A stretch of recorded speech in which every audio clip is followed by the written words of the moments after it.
Alright, young geometricians, welcome to 4.7, the section that talks about medians, altitudes, and perpendicular bisectors.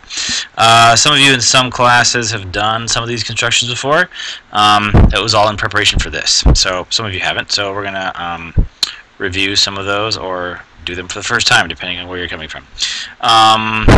Okay, a lot of these have to do with what's happening in a triangle now. Maybe you've done perpendicular bisectors before, but not necessarily in a triangle.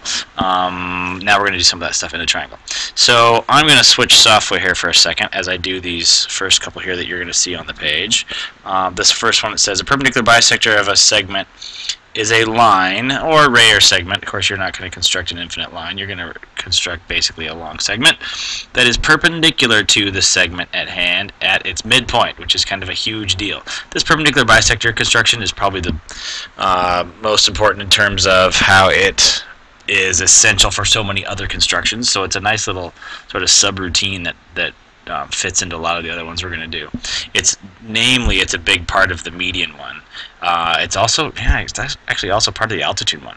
So actually everything we do today is based on perpendicular bisectors. Okay, so the first one is construct a segment on the given line.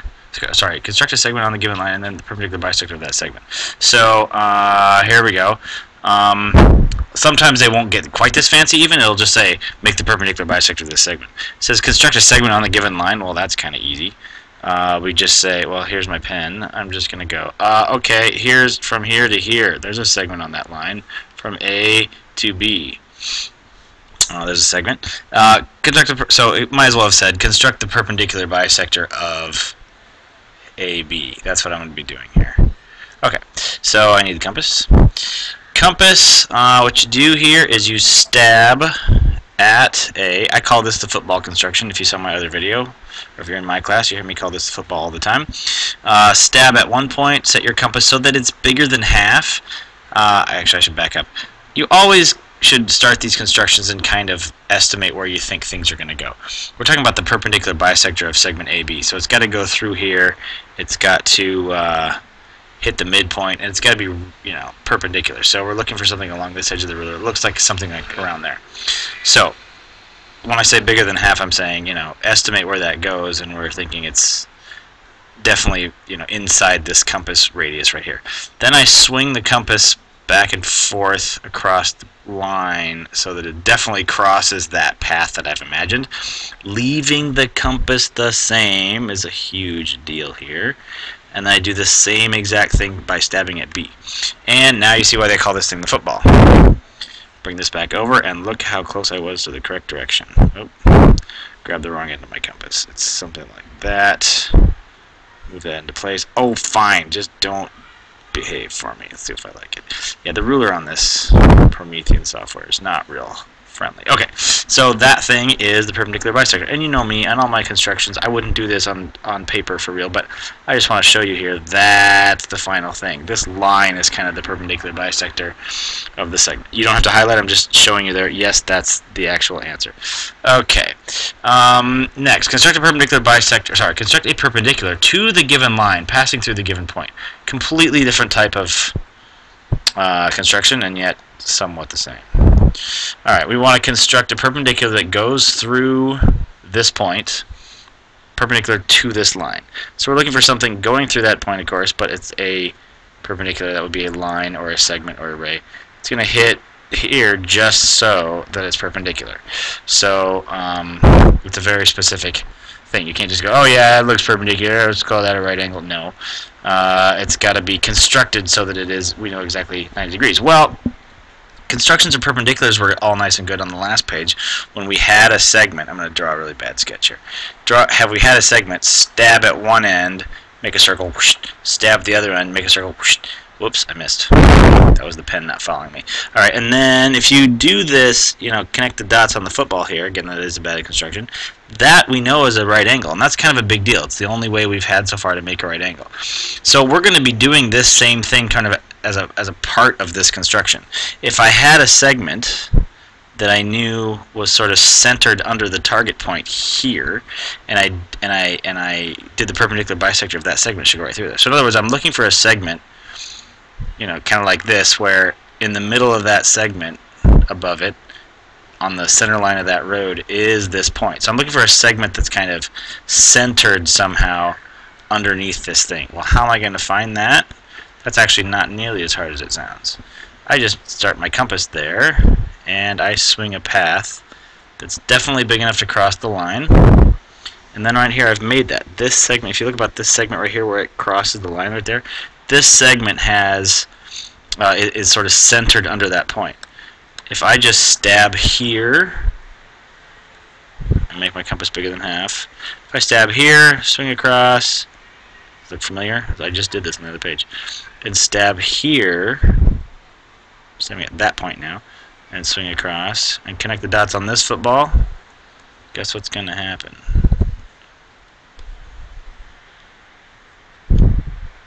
It should go right through my given point, the big black blob up there.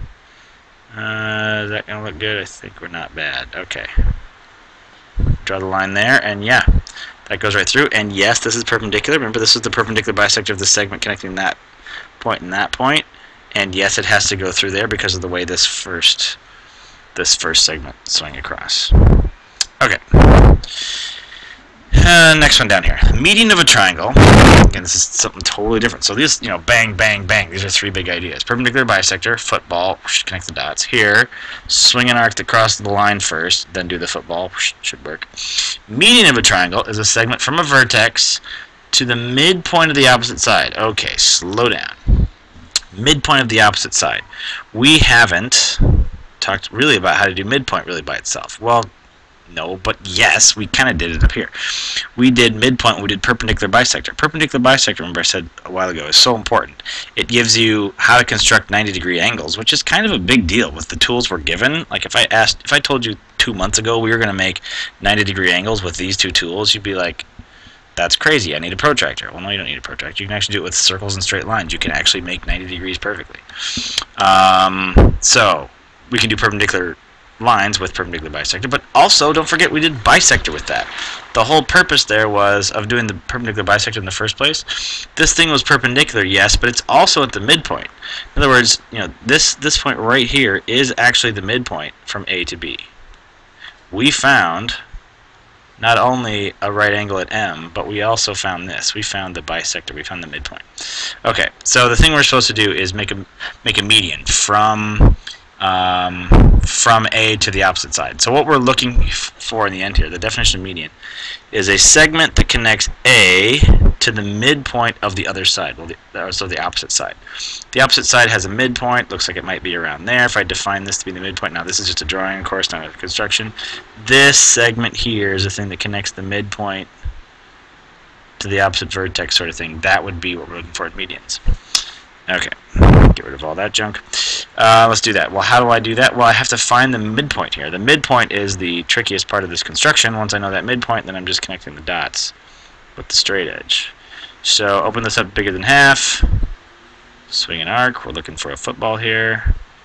Then go over here, stab at the other end of that segment. Swing an arc. Leave the compass the same. So those two arcs have the same radius.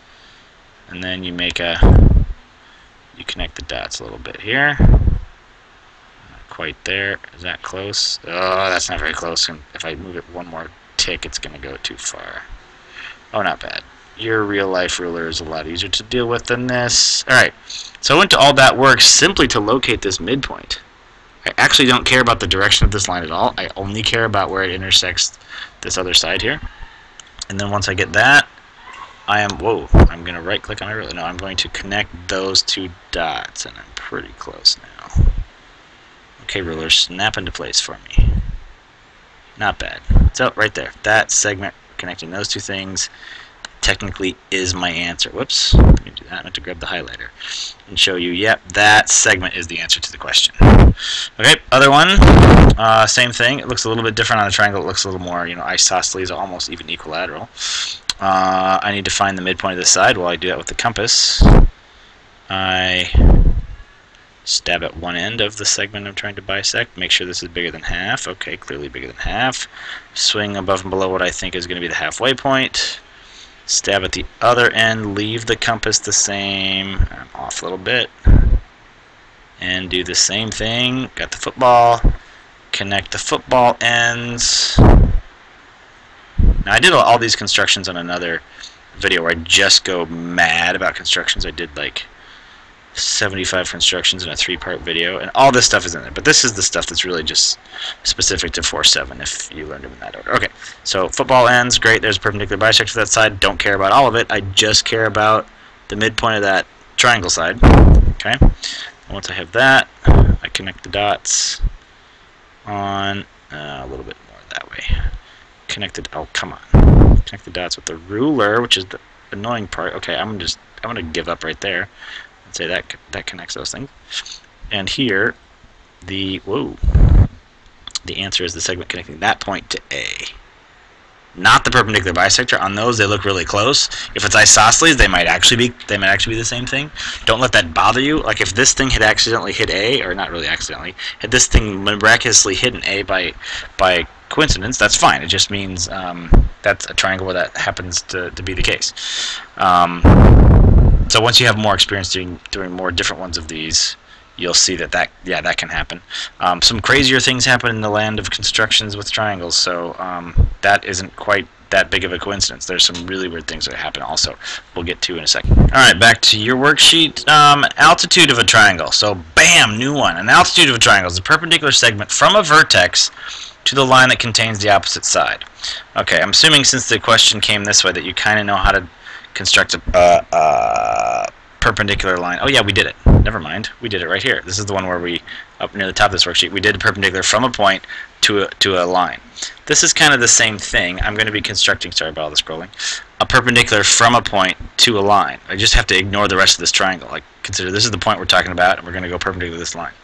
I was pointing at this one over here because this one is a whole lot easier than this one when you look at it, or when you try to do the construction. This one doesn't seem to make a lot of sense right away, so I'm going to do the easier one first, which is the one on this side. So I'm starting with the example that's on the right. Well, basically, we're going to be doing a construction like that we did at the beginning of that page of a perpendicular from this point A to this line down here.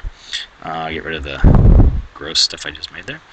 I don't want to run out of time in this video in about 2.5 minutes, so I need to speed it up. Alright. Stab there, make the compass big enough to cross the line twice. That looks like it's big enough to cross the line twice. Oh, we're in blue now. How pretty. Okay.